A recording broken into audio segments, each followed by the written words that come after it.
8 de la mañana con 19 minutos, seguimos en Ampliación de Noticias, edición dominical. Los acompaña desde la ciudad de Trujillo Carlos González esta mañana, y estamos en diálogo con el señor José Salazar, analista político, experto en gestión de crisis y comunicador de profesión. Estamos conversando sobre el escenario político nacional, ¿no? Que es innegable, pasa pues por una crisis que involucra a la misma mandataria, a la señora Dina Boluarte, pero también a otros actores políticos.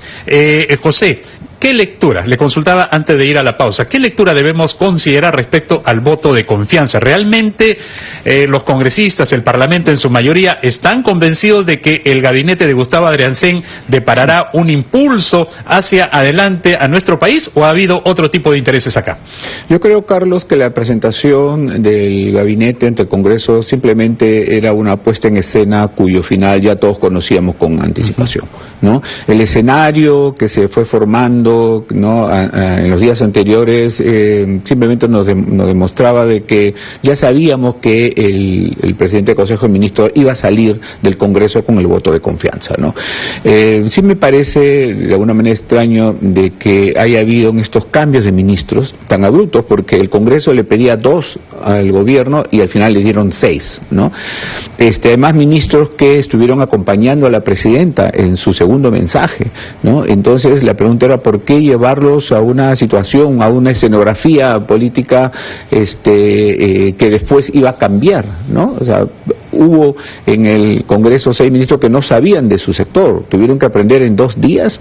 Entonces esas acciones lo que te demuestran es, nuevamente, ¿no?, de que creo que al final lo que se estaba tratando es desviar un poco la atención sobre el tema crítico de la crisis, pensando que estos cambios podrían no solamente complacer a los congresistas, sino ganar un poco de tiempo, ¿no?, que es lo que al final yo creo que también se ha querido hacer cuando la presidenta simplemente no aceptaba ir a las citaciones de la Fiscalía o no respondía de alguna manera, ¿no? Entonces, el final, como te digo, era previsible que ocurriera básicamente por el apoyo que la presidenta viene recibiendo de gran parte de los congresistas que no quieren ¿De qué dependen? ¿De qué dependen esas relaciones entre el Ejecutivo y el Legislativo, José? ¿Qué hay detrás de este voto de confianza? Y le consulto esto porque hemos escuchado a congresistas, ¿no?, que le piden explicaciones a la presidenta de la República, que le exigen prácticamente que explique cuál es el origen de estos relojes y del alto costo que tenían, pero igual le dieron su voto de confianza. Entonces, el ciudadano dice, ¿qué es lo que ha pasado acá? Nuevamente, es una puesta en escena. O sea, yo creo que los congresistas salen a pedir explicaciones simplemente por cumplir, ¿no? Simplemente por dar una señal de que están siendo críticos frente al gobierno. Pero al final, Carlos, los hechos son los que cuentan, ¿no? ¿Y por qué le han dado el voto de confianza entonces? Simplemente por mantenerse en el Congreso hasta el 2026. Eso es lo único que desean, ¿no? Quedarse en sus puestos, están conformes con el statu quo. No importa que la máxima representante del Estado comete errores graves en su gestión. No importa eso, lo que importa para ellos es simplemente mantenerse en el poder legislativo. Y ojalá, Carlos, que ese poder pudiera ser bien usado.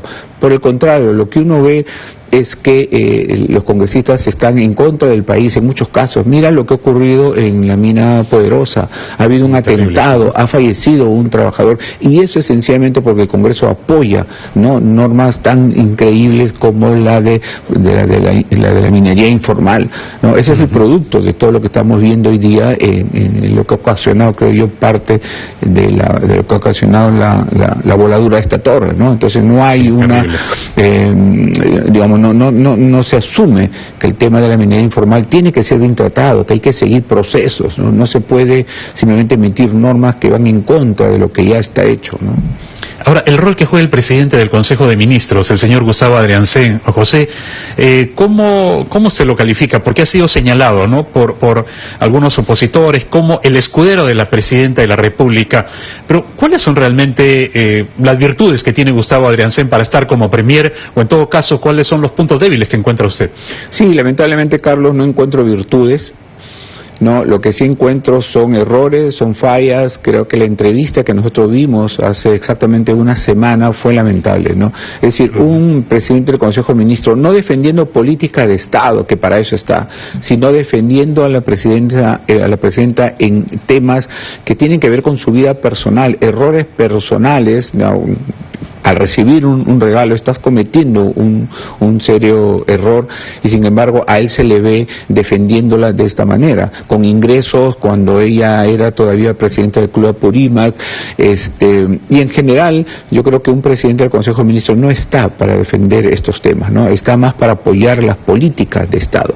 Y además, era increíble que cuando se le pregunta si él había conversado de estos temas con la presidenta, él dijo que no, que eran temas personales, ¿no? Entonces, si tú no sales, si tú no conoces cuál es el origen de los temas, entonces es mejor abstenerse muchas veces, ¿no? Ahora, usted nos conversaba, José, de una puesta en escena que ha visto realmente durante el voto de confianza.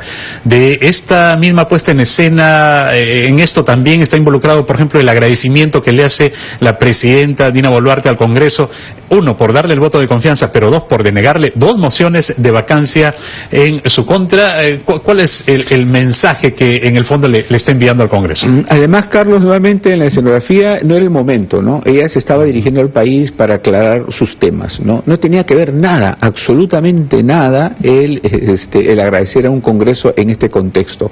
Parece que ella no se diera cuenta de que estamos en una crisis política muy seria, y lamentablemente creo que no podamos poder voltear la página si es que la presidenta primero corrige lo que haya que corregir todavía.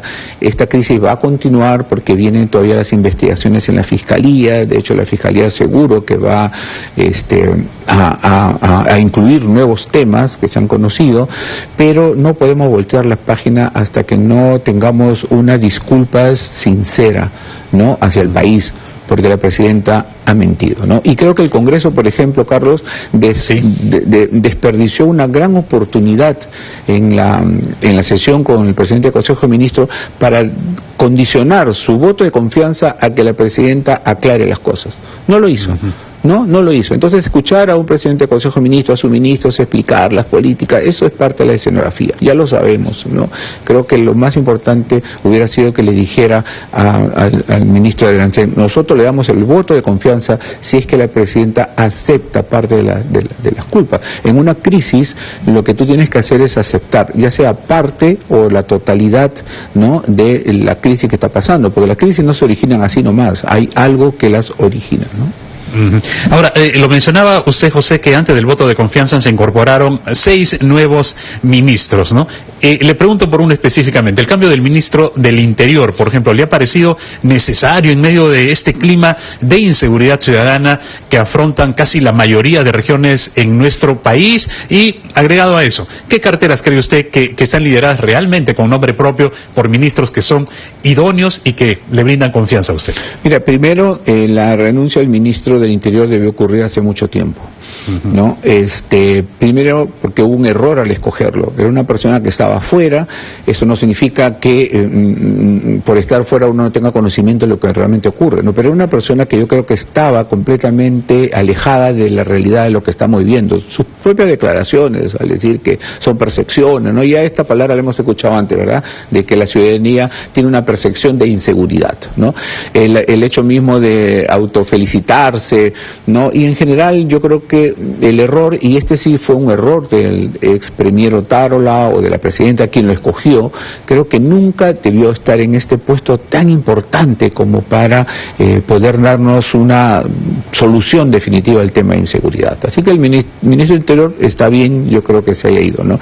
Sí me sorprende en cambio, ¿no? Yo creo que el ministro de Comercio Exterior, Juan Carlos Matios, estaba haciendo un trabajo muy interesante en el tema del turismo, por ejemplo, no tan afectado por todos los temas y las protestas que hubo en su momento, y sin embargo fue cambiado, ¿no? Sin ninguna razón.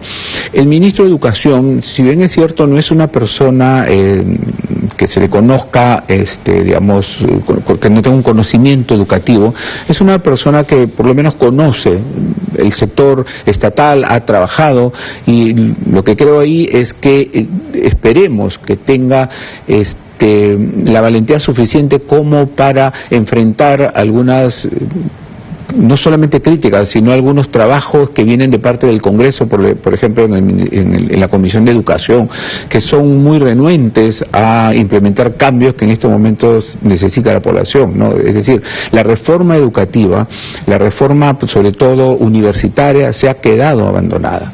Y yo espero que el ministro tenga la suficiente valentía, ¿no?, como para enfrentar un Congreso que se opone a estos cambios que venían de hace mucho tiempo. Lo que hay hoy día es un retroceso en el sector educativo, ¿no? Para no hablar del tema de infraestructura, que son ya problemas que también venimos enfrentando desde el anterior, desde muchos años, ¿no? Así que ahí hay una responsabilidad muy grande en el ministro de Educación, yo creería. José, muchísimas gracias. Gracias por sus importantes ideas que nos han ayudado definitivamente a comprender mejor lo que está ocurriendo en nuestro país. José Salazar, analista político, experto en gestión de crisis y comunicador de profesión, estuvo con nosotros. Muchísimas gracias, José, por este diálogo con RPP. Muy amable, Carlos, y muy buenos días. 8 de la mañana con 30 minutos. Si usted por algún motivo se perdió esta entrevista o quiere volver a escuchar este diálogo, lo puede hacer en nuestra página web, donde va a encontrar mucho más, ¿no?, otras entrevistas también, en www.rpp.pe. 8 de la mañana con 30 minutos, actualizamos los titulares de la media hora y luego regresamos con más. Estamos en Ampliación de Noticias, edición dominical en RPP, la voz de todo el Perú. Volvemos.